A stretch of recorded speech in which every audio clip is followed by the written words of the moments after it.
How I plan to reach my $1 million in asset. Hi, I'm Tita M for Marichelle, but hopefully M for Mayaman, sharing my thoughts as an OFW in Dubai with a millionaire mindset. $1 million? It sounds impossible. For me, I have a target and plan behind it.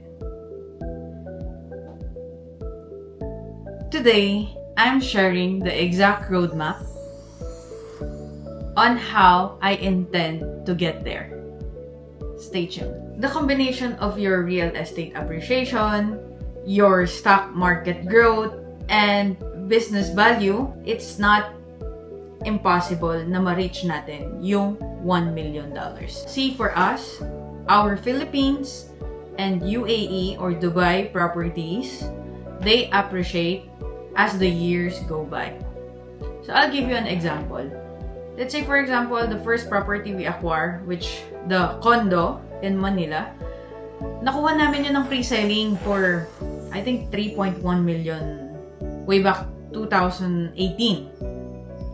So after nun, ilang years ang nakaraan. So let's say ngayon, ang market value niya, it's between 5 million to 5.5 million. Imagine, in 8 years time, it almost like 80%, 70 to 80% na yung tinaas ng value niya. Let's say, for example, we spend 7 to 8 million pesos on that. And ngayon, if I were to sell that, it's between 11 to 12 million pesos, including everything, solar, gamit, and all.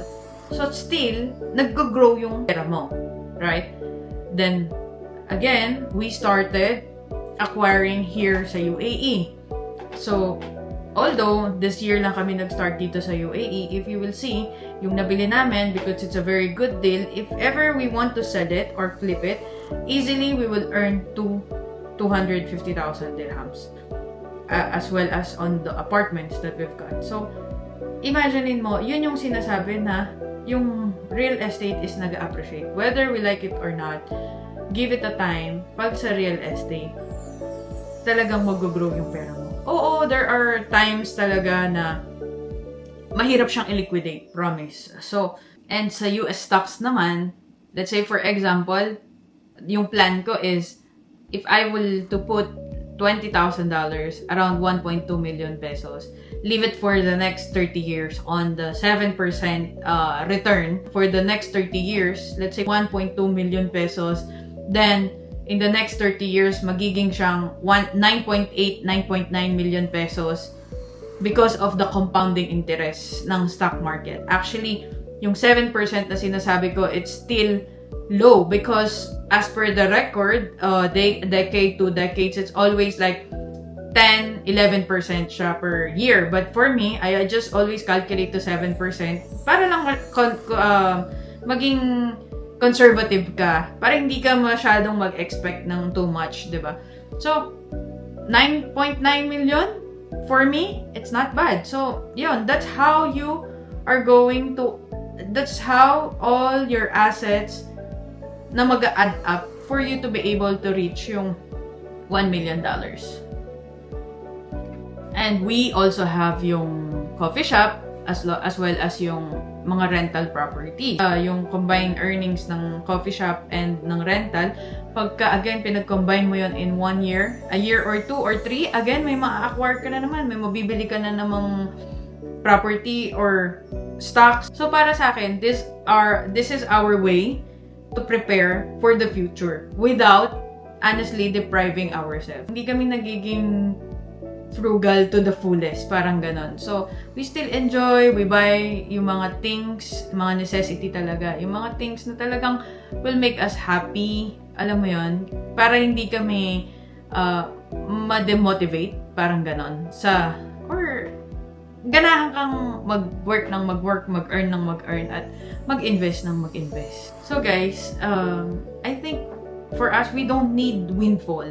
What we needed is consistency.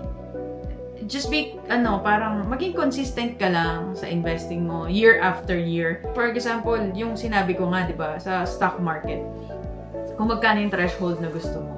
So, kung magkano yung threshold na gusto mo ma-attain at certain time, mag-i-invest eh. Meron lang certain value na kailangan mong ma-achieve and then leave it there for good 20, 25 to 30 years.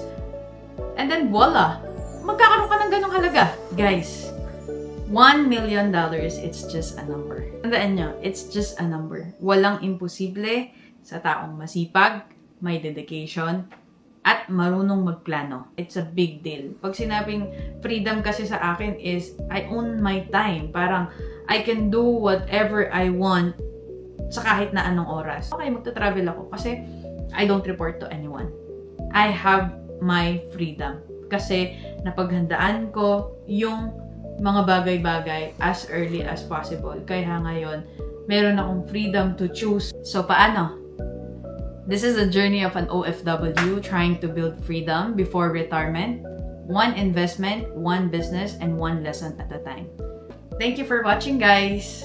If you think these videos inspire you, please like, comment, and subscribe.